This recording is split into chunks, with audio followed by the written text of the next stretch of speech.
Bismillah, walhamdulillah, wala haula wala quwata illa billahil aliyil azim. Assalamualaikum warahmatullahi wabarakatuh.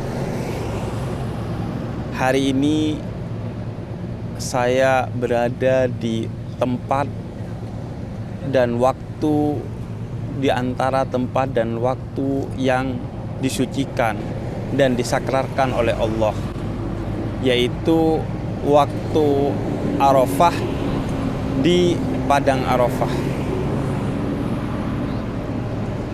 Arafah bermakna pengetahuan menurut para ulama, karena ada banyak hal yang diketahui di Padang Arafah, khususnya oleh para nabi dan para rasul. Nabi Adam dan Siti Hawa saling mengetahui keberadaannya di Padang Arafah ini. Begitu juga Nabi Ibrahim dan Siti Hajar serta bayi bernama Nabi Ismail diberitahu pertemuannya di sini. Begitu juga Nabi Ibrahim dan Nabi Adam diberitahu tentang haji di Padang Arafah ini.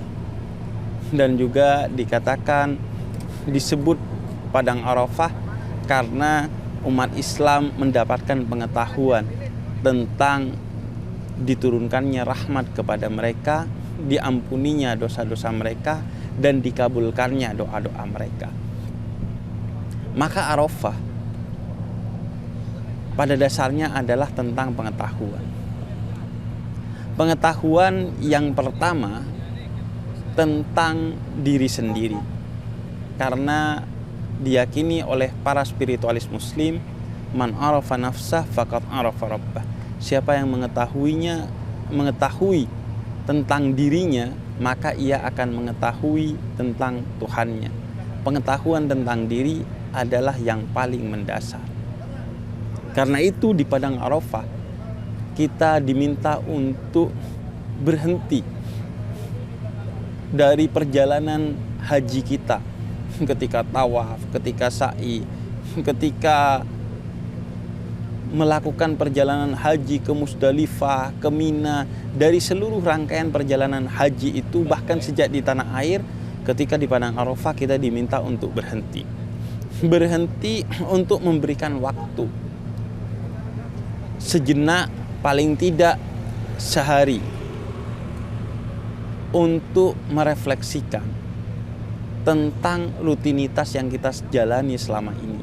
Apakah sudah sesuai dengan tujuan diciptakannya kita oleh Allah?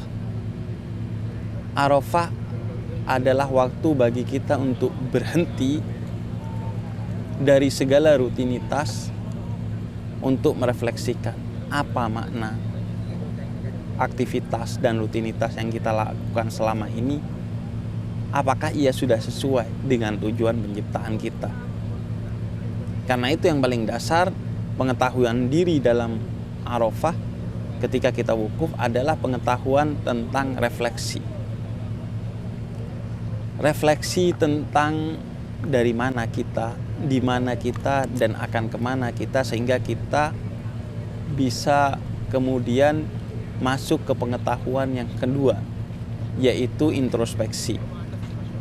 Memikirkan tentang dosa-dosa kita untuk dimintakan ampun kepada Allah di hari dan waktu dan tempat paling diampuninya dosa-dosa kita melalui doa-doa kita. Dan yang ketiga adalah revolusi, yaitu setelah kita refleksi siapa diri kita dan introspeksi kesalahan-kesalahan kita, kita melakukan revolusi. Revolusi berupa perubahan diri menjadi pribadi yang lebih baik. Karena itu haji mabrur adalah haji yang ketika ia selesai dari hajinya, ia menjadi pribadi yang lebih baik dan memperbaiki masyarakat di sekitarnya. Dari lingkup yang paling kecil, keluarganya, RT-nya, kampungnya, hingga bangsanya. Karena itu haji mabrur adalah haji yang ia mentanah sucikan tanah airnya.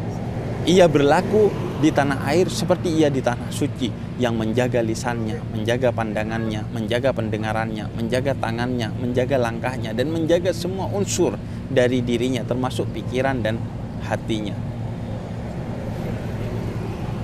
Kemudian juga Arafah yang berarti pengetahuan, sebagaimana disampaikan oleh Nabi dalam khutbah Arafahnya, yang merupakan satu-satu khutbah Arafah Nabi di Haji Wada, haji terakhirnya Nabi Muhammad, yakni ia pengetahuan tentang Allah sebagai pencipta kita. Di padang Arafah kita merefleksikan tentang keagungan Allah dan kecilnya diri kita. Dengan kemudian ketika kita berkumpul di padang Arafah yang begitu luas ini bersama 2 juta lebih orang, sehingga kita sadar bahwa diri kita ini tidak ada apa-apanya. Mereka yang punya pangkat, mereka yang bisa membeli pakaian mewah, mereka yang memiliki status sosial yang tinggi, di sini lenyap. Mereka sama duduk di padang Arafah dengan pakaian yang sama, tanpa pangkat, tanpa status sosial, tanpa jahitan, bahkan sebagaimana pakaian yang akan kita pakai nanti ketika kita akan bertemu dengan Allah dalam kematian kita, yaitu kain kafan. Dan yang ketiga, Arafah bermakna pengetahuan, sebagaimana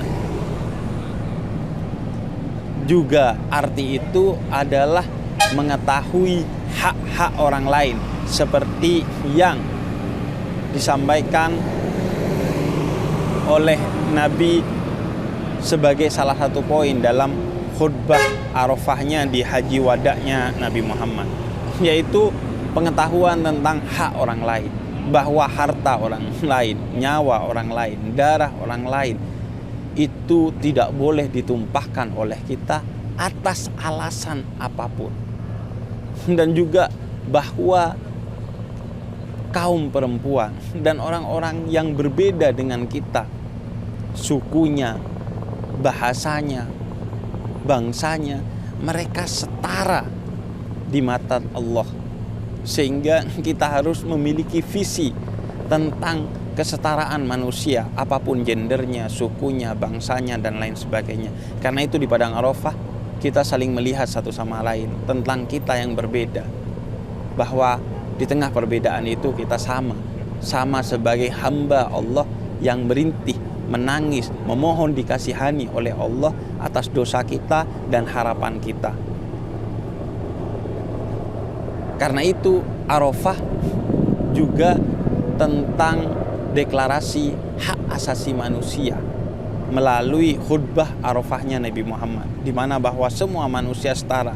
Yang deklarasi hak asasi manusia ini menjadi deklarasi hak asasi manusia pertama di muka bumi, sebagaimana ditulis oleh orang-orang barat seperti Giovanni Pico dalam salah satu karyanya Renaissance Philosophy of Man, bahwa orang-orang di barat pun belajar tentang hak asasi manusia dari Islam, yaitu yang dibawa oleh orang-orang Arab dari Sarasan. Artinya seharusnya kita umat Islam berada terdepan dalam menjaga hak asasi manusia. Kita harus menjadi panglima bagi hak asasi manusia, bukan justru menjadi sebab hancurnya nilai-nilai hak asasi manusia. Dan terakhir, hari Arafah adalah Yaumud Doa, hari doa. Karena itu kita dari sini, dan kita berharap kalian yang di tanah air, mari bersama-sama mendoakan kebaikan untuk bangsa Indonesia, untuk menghadapi segala tantangan, untuk menghadapi segala rintangan, untuk terus bertumbuh menjadi bangsa yang lebih baik setiap saat. Semoga semua harapan dan doa kita dikabulkan oleh Allah di hari Arafah ini, khususnya para jamaah haji di padang Arafah, dan semua dosa-dosa kita diampuni oleh Allah. Wassalamualaikum warahmatullahi wabarakatuh.